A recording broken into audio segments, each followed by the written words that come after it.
Je viens de me rappeler que j'avais une télécommande pour allumer mes vidéos. Ça aurait été dommage que je me prive de montage. Donc voilà, du coup j'espère que ça fonctionne correctement avec la télécommande. C'est bizarre parce que je ne vois pas si ça s'est allumé ou pas. C'est un peu... Il me manque une information visuelle pour savoir si ça fonctionne ou pas. Aujourd'hui, je vais vous faire une vidéo encore sur l'alimentation. On va continuer la série. On a abordé déjà pas mal de choses. Je voudrais aborder les légumes et les saisons. Je ne sais pas si ça vous est évident que les légumes sont meilleurs quand ils sont de saison, dans le sens où ils ont récupéré les nutriments que la terre et le soleil leur a donné par rapport à ce dont ils avaient besoin au moment M. Ce qui est constaté ces temps-ci, c'est que les légumes qui ont poussé de manière artificielle, donc qui ont été cultivés, ont moins de nutriments que ceux qui vivent dans la nature.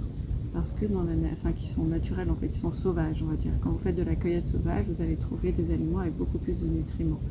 Donc si vous ramassez des pissenlits ou des mûres sauvages, ça ne sera pas du tout la même quantité de nutriments que si vous mangez de la salade qui a été cultivée et des mûres qui ont été cultivées.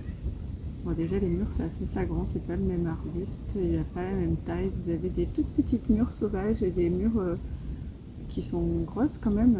Et au niveau du goût, mais rien à voir. Les mûres sauvages c'est super bon, les mûres cultivées, à part pour faire de la confiture, aucun intérêt. Vraiment pas de goût quoi. Et j'entends régulièrement dire ouais non, les tomates franchement c'est plus comme c'était. Et ça m'agace. Ça m'agace parce qu'en fait c'est plus comme c'était quand tu les achètes n'importe où en fait. C'est que si tu achètes des tomates qui ont été cultivées correctement avec de bonnes variétés et que c'est la saison des tomates, elles seront très bonnes tes tomates et ça sera pas un miracle. Tous les gens qui ont un potager se disent ah là là j'ai fait des tomates, elles étaient super bonnes. Bah ouais, en fait, c'est-à-dire qu'à partir du moment où elles ont reçu ce qu'elles avaient besoin, elles sont bonnes. Là où les tomates c'est pas adapté, c'est quand on les achète pour faire une salade de tomates pour Noël. Bah, ça pousse pas à Noël les tomates. C'est pas comme ça que ça pousse. Ça pousse en extérieur quand il fait beau et dès qu'il commence à faire un petit peu froid, bah, il n'y a plus de tomates. On a acquis l'habitude que c'était normal en juin de manger des tomates. Je ne sais pas si vous avez déjà fait un potager, hein, mais en juin, il n'y a jamais de tomates dans votre potager. À moins qu'il n'ait pas gelé depuis février, elles n'ont pas eu le temps de pousser encore. Les tomates, elles arrivent fin juin, début juillet, et encore, hein, il a fallu les semer tôt. En vrai, la vraie saison des tomates, c'est en août. Et voilà, et après, ça peut durer un petit peu selon s'il fait beau ou pas, mais sinon, non. Il y a un monsieur qui m'observe, c'est hyper gênant. Évidemment que je veux faire des vidéos sur un lieu public, c'est assez déstabilisant, mais bon, c'est comme ça. Donc du coup, voilà, c'est très très important. Et puis, c'est vrai qu'on a... moi, j'ai été en couple avec des personnes qui n'avaient pas eu l'habitude, comme moi, de vivre dans une ferme. Moi, j'ai toujours vécu dans une ferme, donc j'ai toujours eu un potager et j'ai toujours su qu'est-ce qui poussait à quelle saison. Et moi, j'ai vécu avec des personnes qui mangeaient comme légumes des carottes, des haricots verts et des tomates. Et c'est tout. Le reste, entre guillemets, ils n'aimaient pas. Et ne pas aimer, ça suffisait à ne pas en manger. Je suis désolée, mais 5 fruits et légumes par jour, quand on n'en mange que 3 en tout, ça ne peut pas être fonctionné. Et en plus, 5 fruits et légumes par jour, ça ne veut pas dire tous les jours les mêmes fruits et légumes. Sinon, ça n'a pas d'intérêt. Ça n'a pas de sens. En fait, nutritionnellement parlant, il faut que ça soit divers. C'est qu'il faut qu'il soit différent. C'est pas 5 portions du même fruit et légumes. Hein. C'est vraiment, il faut une différence. Idéalement, il faudrait même manger beaucoup plus, mais après on fait ce qu'on peut avec ce qu'on a à notre disposition dans le monde actuel.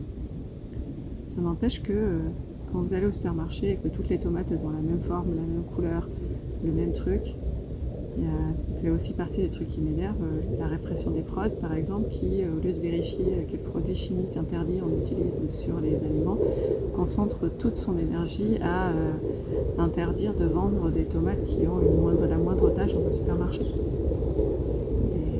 Et est-ce que, nutritionnellement parlant, c'est quoi le plus important, que la tomate elle ait une tâche ou qu'il ait subi 3 tonnes d'invasion de pesticides qui vont ensuite se mettre dans notre métabolisme? C'est très très surprenant, certaines priorités. Alors on est d'accord que c'est hyper facile au niveau facilité, hein, vérifier la taille et l'esthétique, c'est très simple. Alors que vérifier s'il n'y a pas des produits chimiques, c'est quand même une autre démarche, ça demande des analyses, c'est pas du tout la même chose. Donc voilà, et si on part dans les produits, c'est pareil en fait, c'est-à-dire que plus votre aliment va pousser à la bonne saison et dans les bonnes conditions, moins il aura de chances d'être malade et de nécessiter des produits. C'est un peu pareil avec les animaux. Alors là, c'est pas le sujet de la vidéo, mais du coup, ça me donne une idée pour la suivante.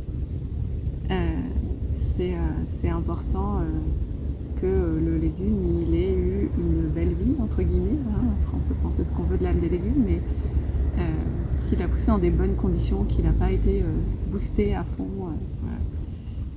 J'avais discuté une fois avec un agriculteur qui me disait que le blé qui n'est pas bio, on lui met des hormones de croissance pour qu'il pousse plus vite. Attends, c'était quoi qui... Ah oui, non, c'était du... On lui mettait des nitrates, enfin des engrais en fait, pour le booster, pour qu'il pousse très vite. Et ensuite, on lui mettait une hormone, je crois, pour justement qu'il soit pas haut. Parce qu'en fait, s'il pousse trop vite, il va trop haut. S'il est trop haut, il tombe. Et s'il tombe, du coup, quand on passe la moissonneuse, on ramasse pas, on ramasse... Je sais pas si vous avez déjà vu, c'est des grilles comme ça, là.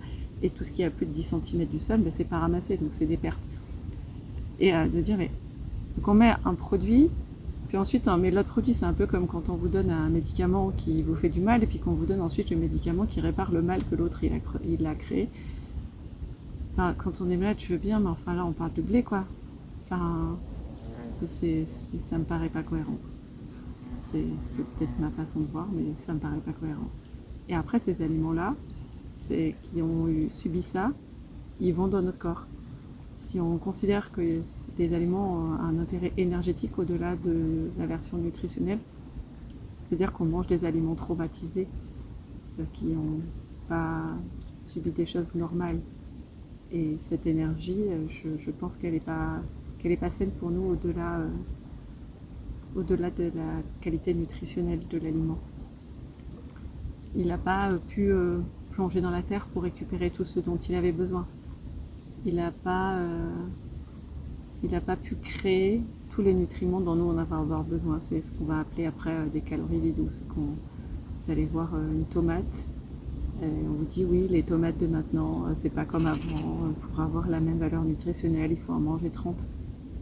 Ouais, mais enfin, du coup, faut comparer ce qui est comparable. C'est-à-dire que est-ce que la tomate qui a poussé dans votre jardin, d'une variété ancienne, c'est la même tomate que celle qui a été boostée avec une variété hybride au supermarché? Bah non, donc du coup c'est pas que une histoire de avant et maintenant, c'est aussi une histoire de qu'est-ce que je fais pousser, dans quelles conditions. Donc voilà. Du coup ça part dans les discussions philosophiques, mais bon, on va voir. Vous me direz si ça vous plaît ou pas comme vidéo, si je continue sur cette vibe ou si je reste dans du plus classique. Voilà.